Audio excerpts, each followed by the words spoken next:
출구 없는 극단 정치 여기서 문을 열겠습니다. 구교영의 정치비상고 시작합니다. 안녕하십니까, 구교영입니다. 네, 안녕하십니까, MC 장원입니다.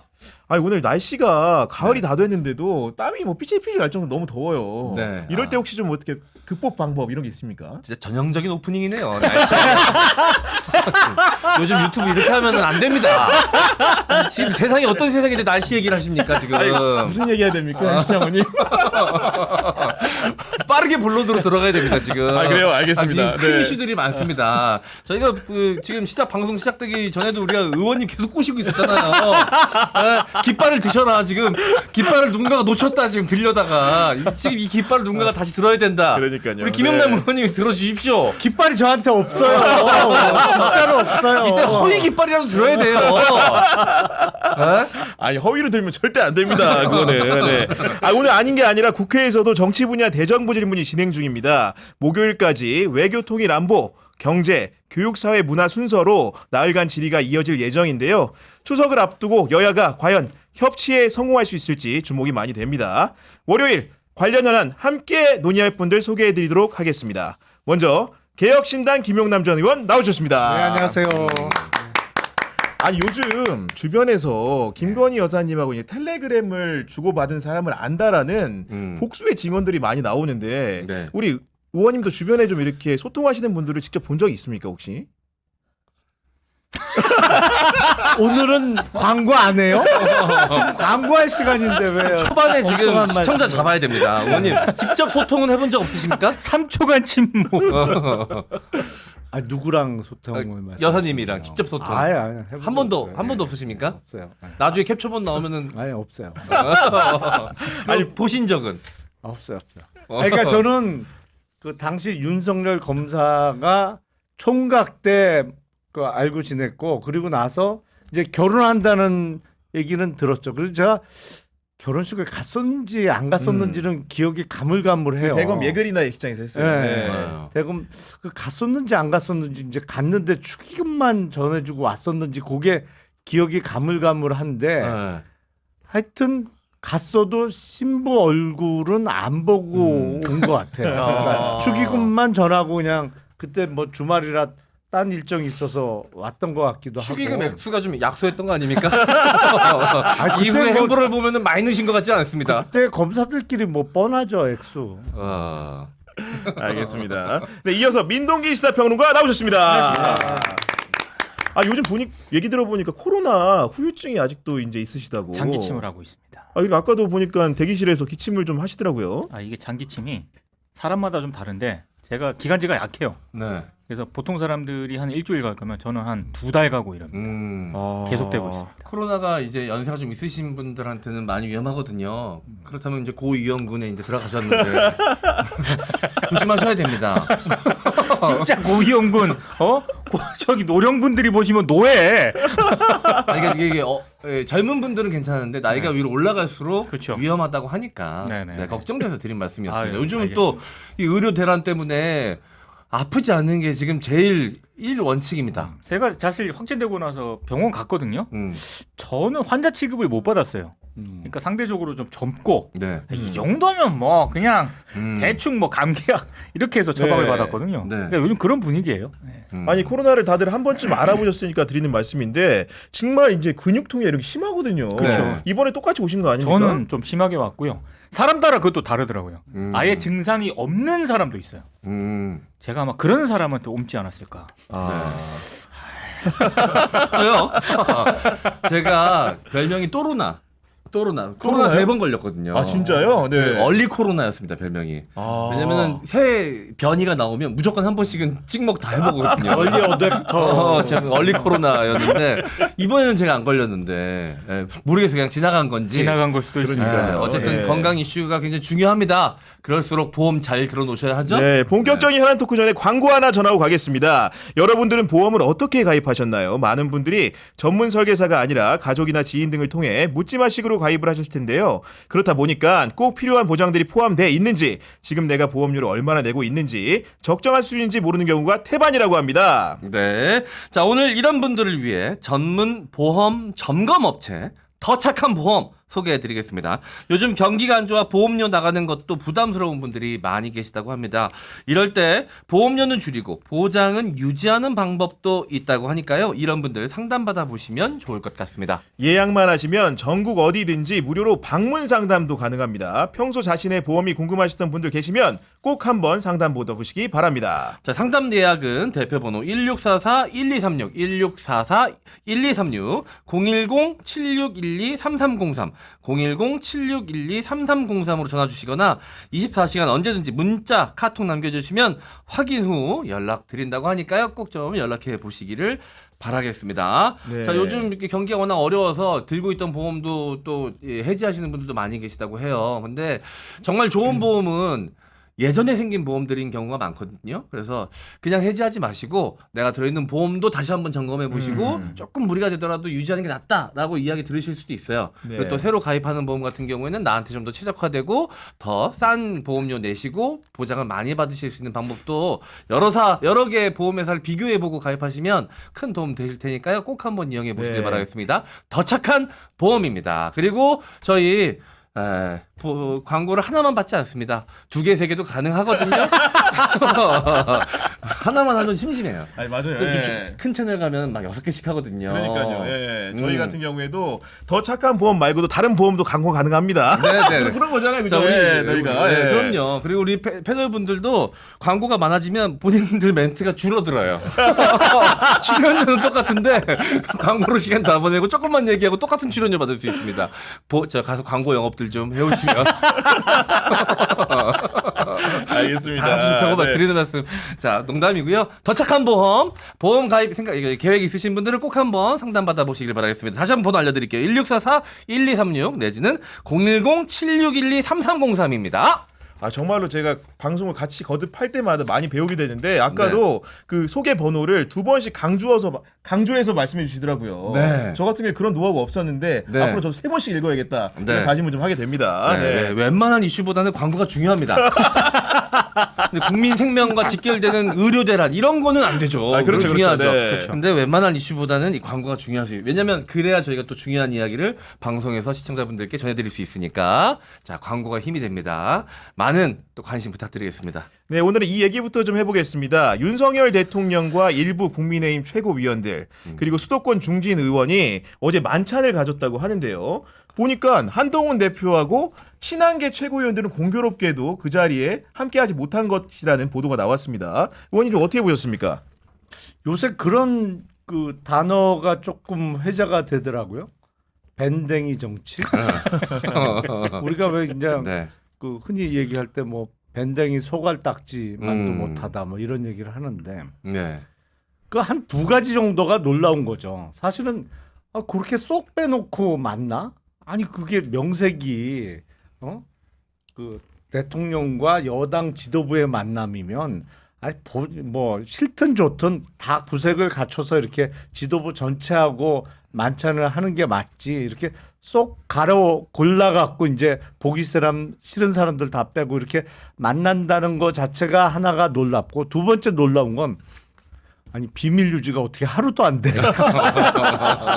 아니, 몇 시간을 못 가요. 몇 그러니까요. 시간을. 네.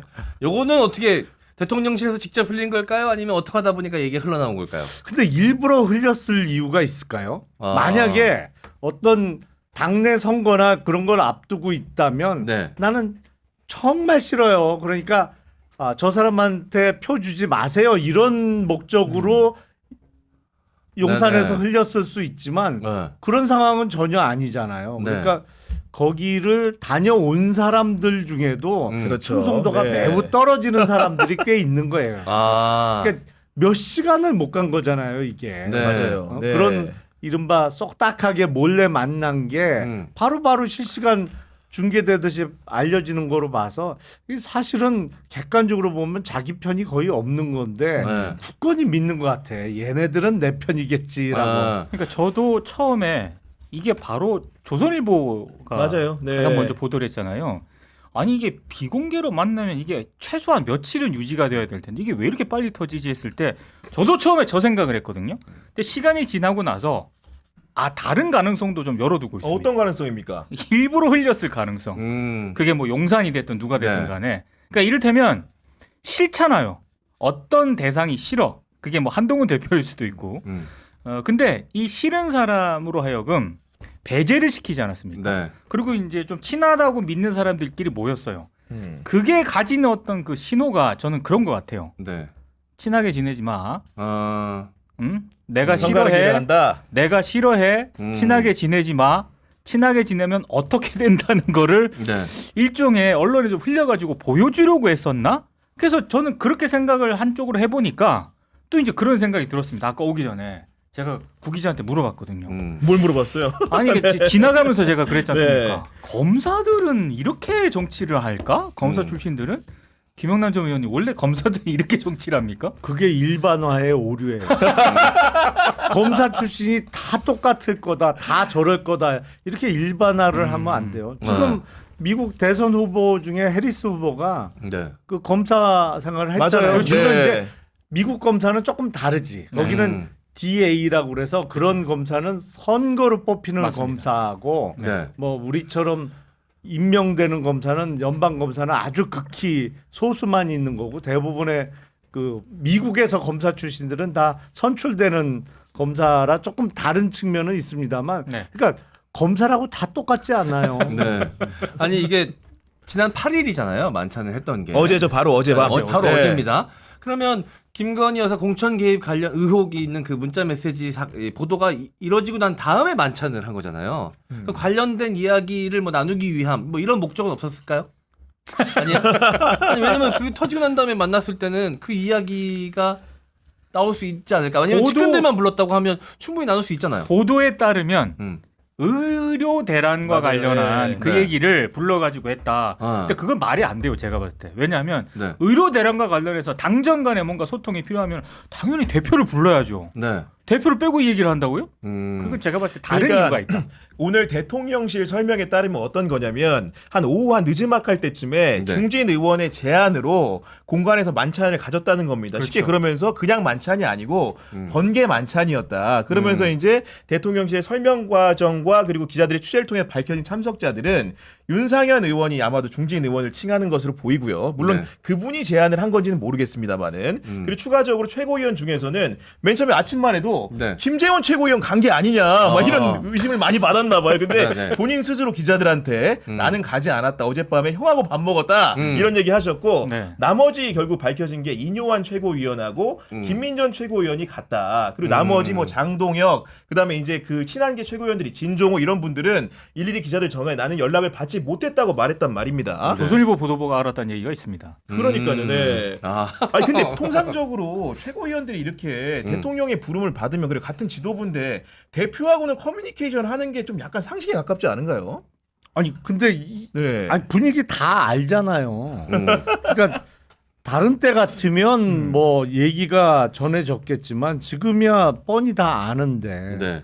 그 사이가 안 좋은 걸 그거를 뭐 당 대표한테 얘기했을 리가 없죠. 가는 사람들도 뭐 외부에 알려지지 않게 이렇게 쏙딱하게 모임이 이루어지는 걸 다 알고 갔을 거고 사실은 비공개 만찬은 가끔은 있어요. 그전 정부에도 있었어요. 그렇겠죠. 네. 네. 있어갖고 저도 간 적이 있었는데 사실은 소문이 안 나옵니다. 네. 몇 달 동안 유지되는 경우도 왕왕 있어요. 갔다 와서 아무 얘기도 이제 아무도 모르는 거죠. 모르는 네. 상태에서 그냥 뭐 특별한 사안이 있든 없든 그리고 몇 달 후에 뭐 아름아름 알려줘도 뭐 아무 이슈화가 안 될 시기쯤 알려지는 경우는 가끔 있었는데 네.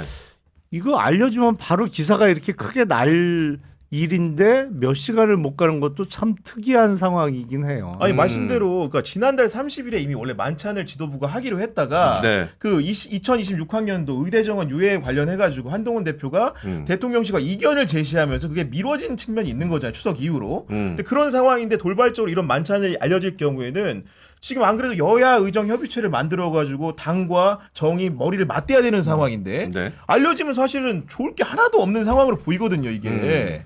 근데 지금 의료 대란과 관련해서 해결책을 그 의대 정원을 뭐 네. 올해부터 당장 어떻게 할 거냐 아니면 올해는 정해진 대로 하고 내년부터는 다시 줄이거나 뭐 덜 늘리는 쪽으로 조정을 할 거냐 그거 외에 다른 해결 방안이 있을까요? 그러니까 용산이 처음에 26학년도 네. 의대 정원 조정과 관련한 이야기가 나왔을 때 뭐 절대 받아들이지 않을 것처럼 딱 잘라서 얘기를 했습니다만 사실은 그 이후에 최근에 조금 논조가 바뀐 거잖아요. 네. 그 왜냐하면 방법이 없거든. 이 상태로 정말 추석 연휴 5일 동안 무슨 일이 터질지 모르니까. 네. 그럼에도 불구하고 다 빼놓고 이렇게 쏙딱하게 모였다는 거는 네.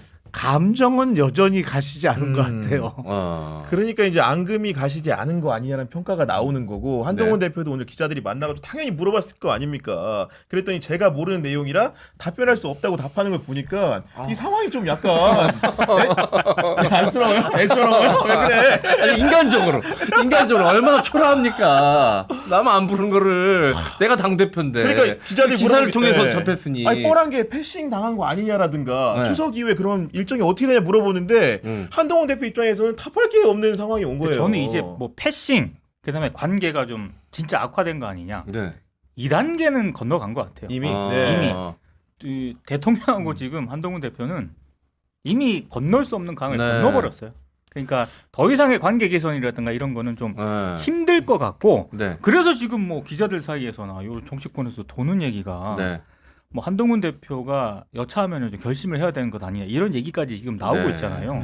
아니 그러니까 그런 의미에서 저는 질문 드리고 싶은 게 이런 식으로 한동훈 당대표를 자극하는 것이 그 대통령실 입장에서는 위협 요건이 되지 않을까라는 걱정이 들기도 하거든요.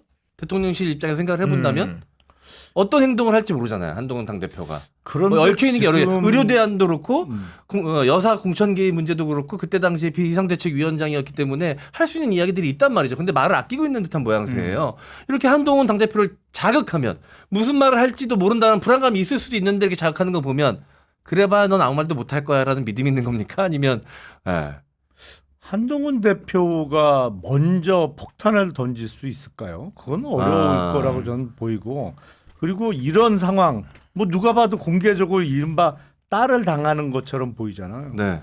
오히려 한동훈 대표 입장에서는 이런 상황을 즐기고 있을 것 같은데 어? 정치적으로 손해볼 이유가 없어요. 왜냐하면 지금 친윤 색깔을 입게 되면 정치적으로 망한다는 걸 누구보다도 잘 알고 있을 거기 때문에 네. 이렇게 아슬아슬하게 대통령과 이렇게 대결 국면을 이어가는 게 한동훈 대표 입장에서는 정치적으로 손해볼 게 없죠. 아니 이어서 말씀드리면 공천 문제 같은 경우에도 결론적으로는 여사의 뜻이 관철이 안 됐다는 게 결과물이기 때문에 당시에 공천의 최고 책임자였던 한동훈 대표 입장에서는 그것 역시도 해석이 나쁠 거 없는 거 아닙니까? 그럼요. 예. 네. 네, 그런 상황이 있을 것 같은데 우리 평론가님은 좀 어떻게 보십니까?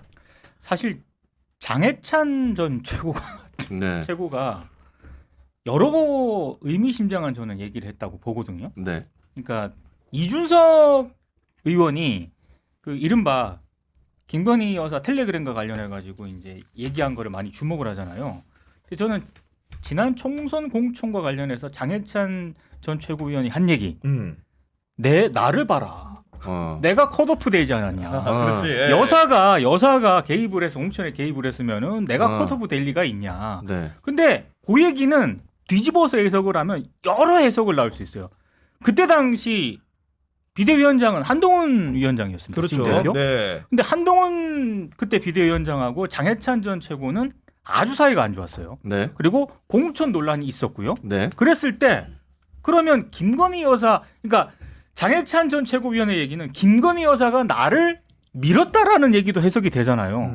본인 스스로 저는 그쵸, 그 실토했다고 봐요. 역으로 그렇게 해석될 수 있죠. 충분히 해석될 수 있는 발언이거든요. 그런데 누군가가 컷을 시켰다는 얘기지 않습니까? 그 누군가가 누구였을까? 저는 한동훈 당시 비대위원장이 컷을 시켰을 가능성이 높고 그러면 지금의 갈등 관계가 좀 이해가 되는 거죠. 이미 그때부터 용산이 됐든 김건희 여사가 됐든 한동훈 지금 대표와의 갈등은 이미 그때 공천 때부터 시작이 됐다. 누적되고 결과물이다. 그 또 하나 생각이 되는 게 그 이원모 전 인사비서관, 네. 비서관 네. 같은 경우에 제가 알기로 그때 언론 보도를 찾아보면은 강남에 네. 좀 꽂으려고 했었거든요. 용산은. 그런 소문이 네. 많았죠 당시에. 근데 네. 강남이 아니라 이용호 전 비서관은 갑자기 제가 알기로 경기도 용인 네, 용인으로 네. 갔어. 용인갑. 네. 갔어요.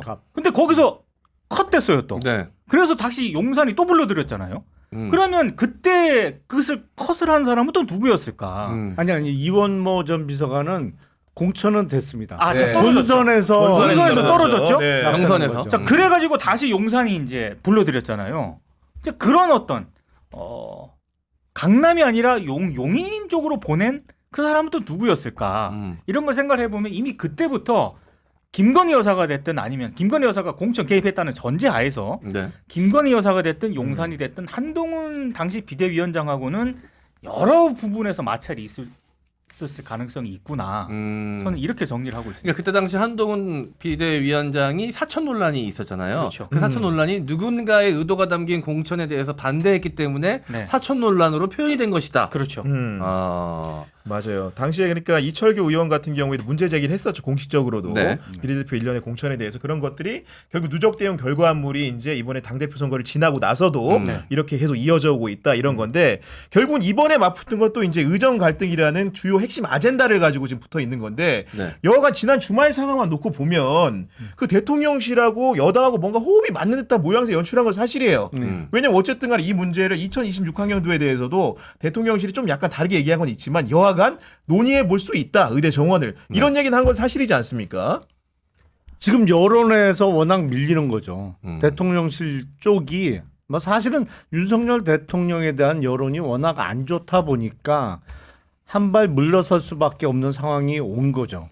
왜냐하면 최상병 특검법이나 뭐가 됐든 이거는 사실 국민들 입장에서는 이제 한 발짝 떨어진 남의 일이잖아요. 그렇죠. 근데 네. 뭐 화는 나, 분노는 할 수 있는 사안입니다만 의료 문제는 나 또는 내 가족의 문제이기 때문에 이거는 잘못되면 정말 그 화가 나는 정도가 아니고 그야말로 진짜 폭발하는 사안이기 때문에 이 조심하게 이 폭발성을 모르지는 않을 거거든요. 근데 그동안 고집을 피우다가 사태가 점점 악화됐단 말이죠. 그리고 이게 해결이 안 돼. 왜냐하면 어느 정도 겁을 주고 아니면 이렇게 되면 뭐 다 자를 거야 아니면 주동자는 형사처벌할 거야 이렇게 겁을 주면 어느 정도 굽힐 줄 알았는데 아니야. 예. 굽히는 사람이 없잖아요. 아니 뭐 사퇴 나 뭐 그러니까 전공의 같은 경우에 사표 내버리고 네. 병원 안 나와버리고 의대생 같은 경우에 휴학해버리고 뭐 다 이런 상황으로 가버리니까 이제는 거의 임계점에 다다랐다는 거를 아는 것 같아요. 그러면서도 이게 자존심의 문제인지 뭔지 모르겠는데 뭐 완벽하게 백기를 흔든 건 아니고 논의해 볼 수 있다. 그렇죠. 그러면서 네. 이제 단서를 살짝 달긴 해요. 의료계에서 뭐 의견을 통일해 와라. 네, 과학적인 근거를 갖고 와라. 뭐 네. 이런 과학적인 근거를 바꾸겠다고 하는 사람이 제시를 했어야지. 그걸 왜 거꾸로 되긴 했는데 하여튼 대통령실의 위기 의식은 분명히 있는 것 같아요. 그러다 보니까 여론을 알고 있는 한동훈 대표 입장에서는 이른바 좀 승기를 잡았다. 좋았다. 네. 이렇게 생각할 수 있죠. 아니 근데 보면 의료계가 당장 반응을 보면 굉장히 세게 나오거든요. 네. 그러니까 25, 26학년도 의대 정원은 없어야 된다. 27학년도부터 논의할 수 있다. 이렇게 나오니까 사실은 협의체를 발족한다고 했지만 첫 발을 못 떼고 있는 거잖아요. 잘 안 될 것 같아요. 그러니까 저는 이렇게 워낙 윤석열 정부가 못하니까 정부로서 지금 정권을 잡고 있는 정부로서 책임 있는 어떤 저는 조처를 못 내놓고 있잖아요. 거기에 따른 불만 때문에 비판을 많이 받고는 있습니다만 사실 의료계는 그럼 칭찬할 만한 상황인가? 저는 그것도 아니라고 봅니다. 다만 이제 최종적인 국정 책임은 정권이 지고 있기 때문에 그래서 좀 비판을 받고 있는 네. 있긴 한데 저는 이 얘기는 한번 하고 싶더라고요. 그러니까 지금 의료계에서 어떤 요구를 하지 않습니까? 그럼 그거 의료계 요구를 어느 정도 받아주면 이 사태가 좀 해결될 수 있는 분위기가 형성이 되느냐? 저는 안 된다라고 봅니다. 이미 이 내년도 의대 정원 문제는 이거는 돌리기가 어렵고요. 수시 원서까지 지금 접수하는 원서까지 때문에. 접수를 했는데 네. 그걸 어떻게 되돌려요? 그건 말도 안 되는 거고. 다만 지금 상황에서는 뭔가 대화를 할 수 있는 뭐 여야 의정 협의체가 됐든 뭐가 됐든 대화를 할 수 있는 그 테이블에 대화를 할 수 있을 만한 제스처를 정부가 취해줘야 되는데 그렇죠. 네. 그게 없어요. 이를테면 지금 의료계에서는 보건복지부 장관이 됐든 차관이 됐든 바꿔라. 네. 바꿔라 얘기를 이분이 저 의료계에서 왜 이걸 요구를 할까요? 책임은 대통령에 있다는 걸 너무나도 잘 알죠.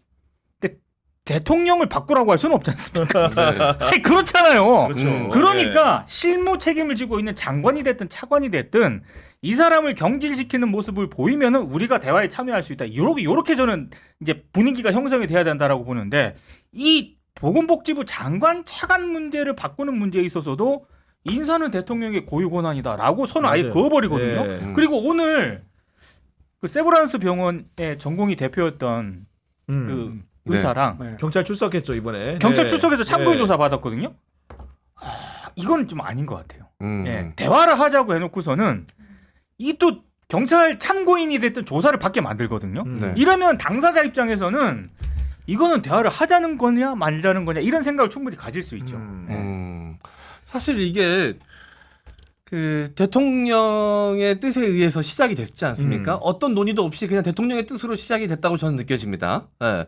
그래서 이제 문제가 되니까 이제 와서 여야 의정 함께 이제 이 이야기를 나눠보자라고 하는데 이 순서가 완전 거꾸로 됐잖아요. 진작에 이렇게 시작을 했어야 되는 문제인데 이제 와서 이렇게 이제 문제가 불거지니까 이렇게 모여서 해결을 해보자라고 하는 게 이미 많이 늦어졌지 않습니까? 순서가 거꾸로 됐고 전 이게 성공하려면 일단 완전 전면 백지화한 상태에서 뭐 이야기를 시작해야 좀 될까 말까라고 생각을 하거든요. 근데 이제 현실적으로 불가능하지 않습니까? 그렇죠. 네. 아니 지금 일단 올 수능을 쳐서 내년에 입학할 정원을 의대 정원을 1,500명 그렇죠. 조금 넘게 늘리기로 했잖아요. 네. 그러니까 지금 기존에 3,058명인가가 전국의 의대 정원이었는데 한 학년이 이거를 이제 4,500명 넘게 뽑기로 했단 말이에요. 네. 그래서 이미 반수생, 뭐 재수생, 네. 삼수생이 엄청나게 늘었어요. 늘었어요. 그러니까 네. 뭐 공대 다니다가 휴학하고 이제 다시 시험 쳐서 의대 가겠다는 학생들도 이미 많이 생겼고 그러니까 이거를 전면 백지화하면 수천 명이 지금 갑자기 그럼요. 나는 재수, 삼수, 반수해서 의대 가려고 했던 사람들이 갑자기 이제 황당해지는 상황이 된 거예요. 그러니까 사실은 대학 입시 정원과 관련해서 그게 뭐 의대가 됐던 공대가 됐던 원래는 그 해당되는 변형된 입시 전형이 적용될 학생들이 중3 정도일 때 네. 확정을 하잖아요. 예, 적어도 맞죠. 3년 네. 전에는 네. 확정을 하고 지금 이 학생들이 고등학교 진학해서 대학에 들어갈 때는 이런 제도 아니면 이런 정원 정도로 뽑겠습니다라고 하는 게 계속 전례였단 말이에요. 네. 근데 당장 뭐 내년부터 의대 뭐 2,000명 증원해갖고는 실제로 2,000명 가까이 그 덧뽑기로 확정을 해놓은 상태라 이걸 해결할 수 없는 그야말로 대못을 박아놓은 거예요 지금. 그러니까 어떻게 결론이 나더라도 수천 명 이상의 사실상의 피해자가 나올 수밖에 없어요. 이게 뭐 기존에 이미 의대에 입학해 있던 아니면 전공의가 됐던 아니면 바뀐 의대 정원으로 이제 준비를 했던 수천 맞아요. 명 이상의 네. 학생이 됐던 하여튼 피해자가 많이 나올 수밖에 없는 상황이에요. 올해는 이제 의대 준비하는 수험생들 때문에 아마 네. 쉽지가 않을 거고. 쉽지가 않을 거고 아마 내년은요. 이제 각 대학들이 난리가 날 겁니다. 네. 이거를 수용할 수 있는 준비를 못 해요. 얘기를 들어보면. 그러니까 실습생부터 시작해가지고 이 많은 의대생들이 들어오지 않습니까? 네. 그러면 또 1년 유예했던 의대생들도 있잖아요. 그러니까 이걸 어떻게 강의를 하냐 지금. 그래서 지금 이 고민이 각 대학들마다 지금 처해 있는 고민인 거죠. 그러니까 결국은 그런 현실적인 문제가 있다 보니까 우회로를 이제 정치권은 찾을 수밖에 없는 거고. 그러니까 네. 오세훈 서울시장 같은 분도 오늘 방송에 나와가지고 결국은 좀 융통성을 좀 보여줘야 된다. 그 얘기가 뭐냐면은 차관 정도는 좀 스스로 좀 고민을 하는 게 맞지 않냐라는 취지의 말을 하기 시작을 한 거거든요. 그렇게 접근해야 되지 않습니까? 아니 딱 그거예요. 상황은 네. 대통령이 책임을 져야 되는데 대통령 바꿀 수는 없으니 장차관이라도 바꿔서 좀 잘못한 거를 인정하는 모습을 보여달라. 이게 요구 사항이죠. 근데 잘못한 거는 없고 일단 하도 그렇게 안 된다고 하니 얘기나 해봅시다. 거의 이 정도 투잖아요. 그러니까 해결이 안 되는 거죠. 그리고 잠깐 언급을 하셨습니다만 사실은 의대 같은 경우에 본과 들어가기 전에 의예과 2학년부터 실습이 시작이 된대요. 네. 그러니까 예과 2학년부터 사실상 실험 네. 실습이 시작이 되는데 한 해 3,058명 뽑다가 그 대부분이 지금 휴학했단 말이에요. 복학하면 그 숫자에다가 예. 올해 만약에 4,500명 넘게 뽑으면 아우. 7,000명이 넘는 학생들이 갑자기 일시에 한 학년에 다 모여야 되는 거예요. 네. 그게 예과 2학년이 됐던 본과 1학년이 됐던. 그러면 의대 교수님들이 그러는데 안 된대. 수업이 안 된대요, 이게. 기본적으로. 그러니까 사고는 크게 쳐놨어요, 지금.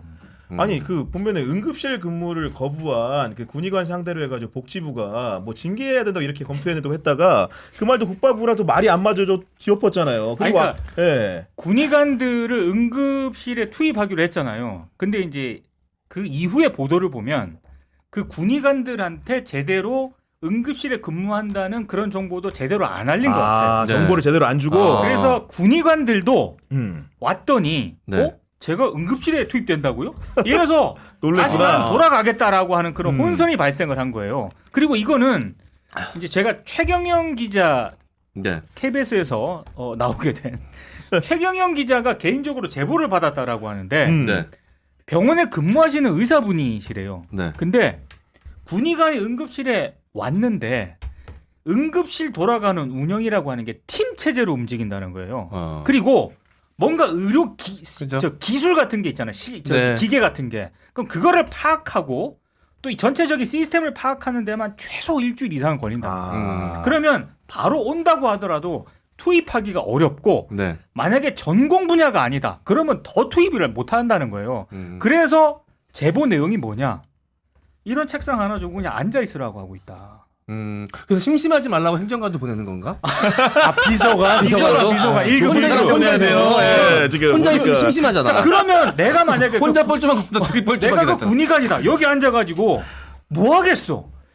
그냥 갈래 이런 상황이 되잖아요. 그러니까 이러다 보니까 이제 보건복지부에서 하는 얘기가 그러면 징계하겠다고 얘기를 하니까 네. 처음에는 의료계에서 반발했죠. 뭐 하는 거냐? 그리고 보건복지부가 딱 그렇게 발표를 했는데 정작 그 관련 논의를 했다는 국방부에서는 우리 징계 안 할 건데 이러니까 그러니까. 그때서야 이제 이게 서면으로 답을 하다 보니까 약간 혼선이 빚어졌습니다.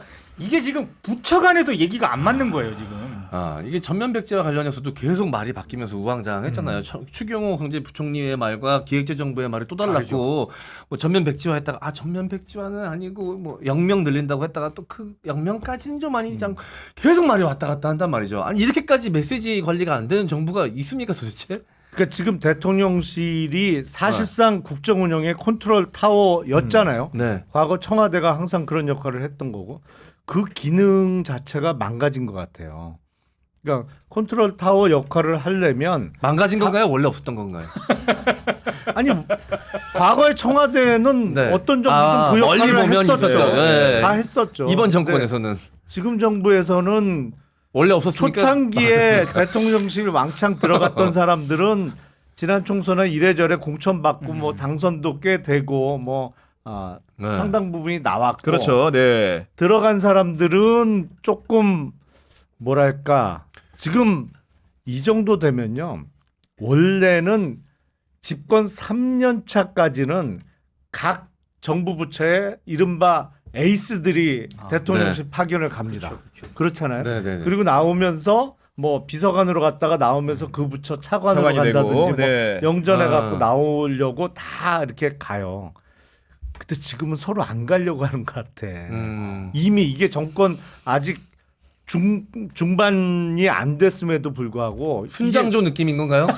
지금 이게 들어가면 갔다가 다칠 수 있다라고 생각을 하는 것 같아요. 갔다가 이거 다칠 것 같다. 왜냐하면 그리고 대통령실의 인사가 너무 텀이 짧아요. 네.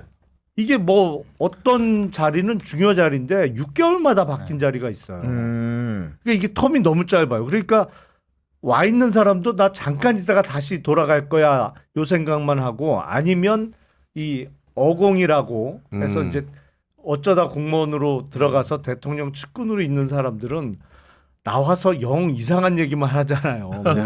뭐, 트럼프가 되면 어떻고 해리스가 되면 어떻고 이해할 수 없는 얘기들만 하고 있으니까 내가 보니까 이게 일이 안 돌아가는 거예요. 지금. 네. 제대로. 아무튼 이 의료계 문제가 앞으로도 계속 이제 여전히 이어질 것 같은데 여기에 또 지난주 금요일에 그 대검찰청에서 수사심의위원회를 수집을 했는데 김건희 여사의 명복배 사건 관련해서요. 거기서 이제 그 15명의 수사심의위원들이 뭐 논의 끝에 불기소 권고를 이렇게 내렸다고 하는데 우리 평론가님은 그 결과를 좀 어떻게 평가하십니까? 아유, 다들 예상하셨잖아요. 일단 수사심의위원회를 얘기하기 전에 검찰이 김건희 여사를 어떻게 조사를 했습니까? 경호처 건물 가가지고 네. 다 해가지고 이렇게 핸드폰 반납하고 다 이렇게 조사를 했잖아요. 근데 이제 어찌됐든 이원석 검찰총장이 얘기를 해가지고 수사심의위원회가 열렸는데 그럼 과정을 봐야 되는 것이고 결과를 봐야 되는 거잖아요.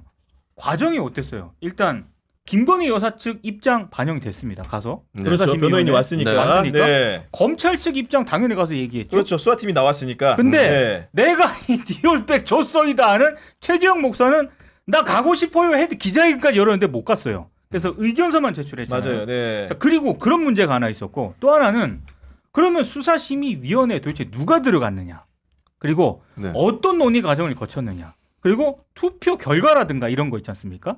6개 혐의잖아요. 네. 6개 혐의에 대해서 어떤 토론 과정과 이런 걸 거쳐가지고 어떤 결과가 도출됐다라고 하는 게 최소한 그걸 전부 공개는 하지 않더라도 기자들한테는 어느 일부라도 정도는 얘기를 해야 되는 거 아닙니까? 공개를? 하나도 공개 안 됐습니다. 근데 결과는 딱 오늘 보도된 거 보니까 저 지난주 금요일 나온 거 보니까 주말 동안 불기소 뭐 이런 쪽으로 네. 지금 가닥이 잡혔다. 그리고 검찰 수사 결과도 당일 그 금요일 당일 지난주 금요일 당일 심의위원들한테 배포가 됐다는 거 아닙니까? 맞아요. 네. 그걸 어떻게 그 심의위원들이 하루에 그걸 다 네. 읽고 판단을 하고 토론하고 이걸 다 하냐고요. 그러니까 애초부터 수사심의위원회 결과는 좀 제가 봤을 때는 일부 언론은 반쪽짜리라고 표현을 썼던데 네. 반에 반쪽짜리 네. 심의위원회였다. 그러니까 뭐 사정이 이렇다 보니까 2018년도에 사실 검찰개혁위원회를 이제 막 네. 꾸려가지고 거기서 이제 그 몇몇 분들이 모여서 수사심의위원회는 제도를 통해 가지고 검찰에 기소 불기소할 수 있는 권한을 보강해보자 이런 식으로 만든 거였고 당시에 나섰던 분 중에 하나가 그 재심 사건 많이 하셨던 박준영 변호사란 분인데 이번에 그분이 아주 통렬하게 본인의 SNS 비판을 했더라고요. 그러니까 이번 수심위 논의 과정 자체가 불투명했다고 하면서 그러니까 이렇게 기록 자체를 남기지 않고 의결 결과를 찬반이 몇 명인지도 공개하지 않은 거면은 이런 지식인들의 결과를 국민들이 받아들일 수가 있겠느냐. 이런 얘기를 하는데 이 제도를 좀 어떻게 해야 될 것 같습니까?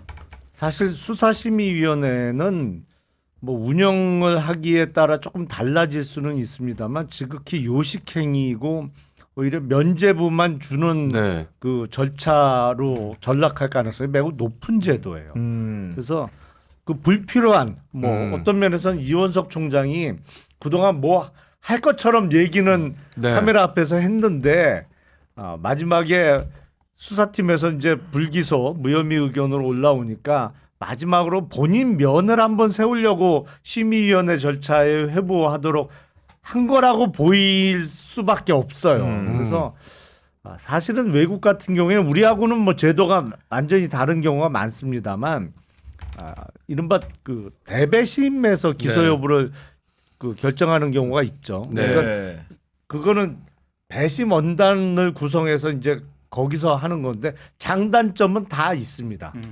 거기서 뭐 모든 제도가 그렇습니다만 그래서 원래는 사실은 직업적 양심을 갖고 밝혀진 사실에 대해서 정확하게 법리 판단을 해서 기소 불기소를 결정하는 게 맞는데 그게 잘 안 되니 그러면 시민의 몫으로 돌리자 뭐 이런 그 취지에서 외국과 같은 그 기소 대배심 제도를 얘기하는 분들이 있죠. 근데 이거는 우리 제도하고 워낙 지금 차이가 크기 생소해서 때문에 만약에 시작을 해도 이게 정착하는데 오랜 시간이 걸릴 거예요.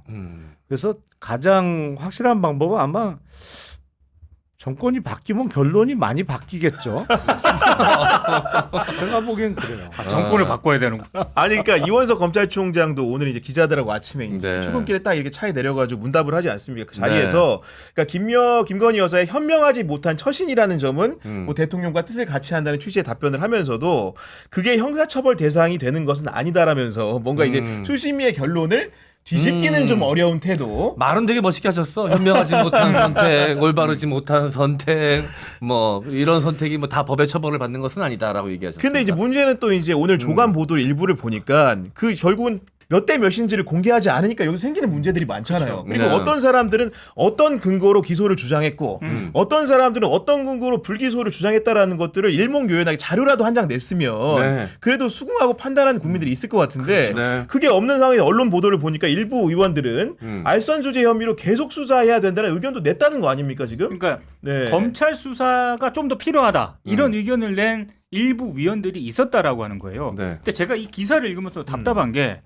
그게 다예요. 그러니까 어떤 근거로 뭔 네. 근거로 해? 그러니까 읽으면서도 이분은 이런 근거로 이렇게 주장을 했구나를 판단해야 되잖아요. 근데 그 문장이 다예요. 그러니까 모르는 거죠, 도대체. 그날 무슨 내용을 가지고 토론했는지, 어떤 근거를 가지고 어떤 자료를 바탕으로 토론했고 이런 결론 내렸는지를 모르니까 기사를 보면서도 답답하더라고요, 저는. 네. 아니 그 제가 갑자기 궁금한 게 우리 MC 네. 장관님도 네. 어떻게 보면 이제 지난번에 통신조회도 당하고 그랬다 그랬잖아요. 네네네네. 그런데 이제 혹시 검찰총장이 조사를 받을 일이 있어 네네네. 가서 이제 뭔가 기소 불기소를 다퉈야 되는데 네. 수사심의위원회 소집해 달라고 요청할 네. 것 같아요, 안 할 것 같아요? 뭐하러 합니까? 그럼 뭐하러 합니까? 뭐 시간 끌기 작전으로 써먹을 수는 있겠지. 예. 근데 뭐 일단 뭐 나한테 유리한 결론은 절대 나오지 않을 거라는 만약에 검찰이 어떤 의도를 갖고 나를 수사하고 있는 것이라면 수사심의위원회에 희망을 걸어보진 않을 것 같아요. 왜냐면 누가 하는지도 모르고 사실 수백 명의 사람 중에서 이제 그 중에서 무작위로 무작위로 고른다고 뽑아가지고 하는데, 하는데 네. 그 누군지도 알려주지도 않잖아요. 국민들께도 알려주지 않고. 그 사실 네. 비법조인일 가능성이 많잖아요. 네. 들어가는 수사심의위원회 상당수가 사람들이 네. 그 비법조인인데 네. 검찰의 수사 결론이 당일날 이제 그 심의위원들한테 뿌려졌을 때 네. 과연 비법조인이 네. 김용남 전 의원이라면 이게 가능합니다. 가능하지, 가능하지. 아유, 네. 이게 딱딱딱. 근데 네. 비법조인은 그걸 어떻게 가려냅니까? 근데 신기하게 뽑기 위해서 또 이런 분은 안 뽑혀요.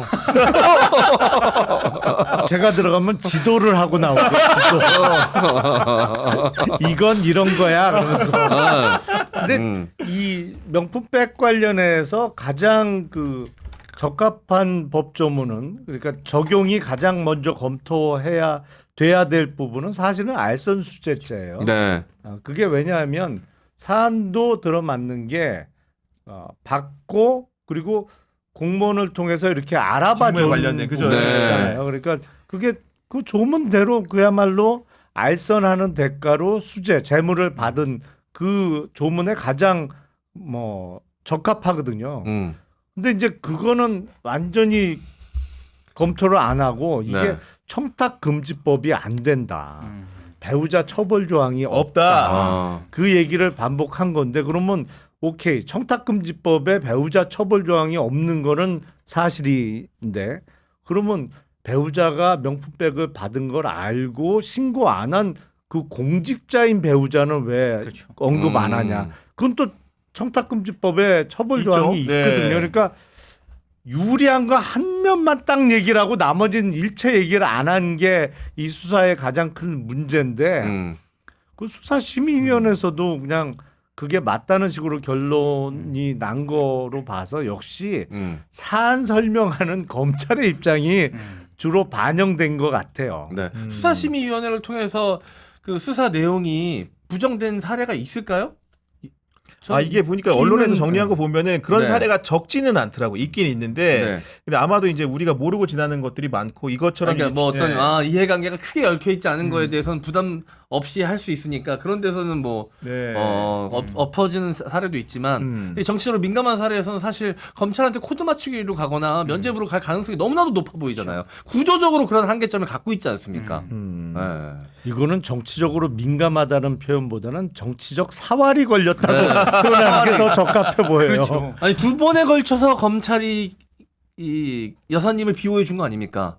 무혐의 해주고 네. 수사심의위원회 통해서 또 한 번, 두 번에 걸쳐서 자, 물론 이제 그 명품백 사건 같은 경우에는 MC 장원이 말씀하신 대로 기본적으로 무혐의하고 수심위를 걸쳐서 불기소 선고 결정이 나왔는데 또 하나 이번 주 주목되는 이벤트가 있죠.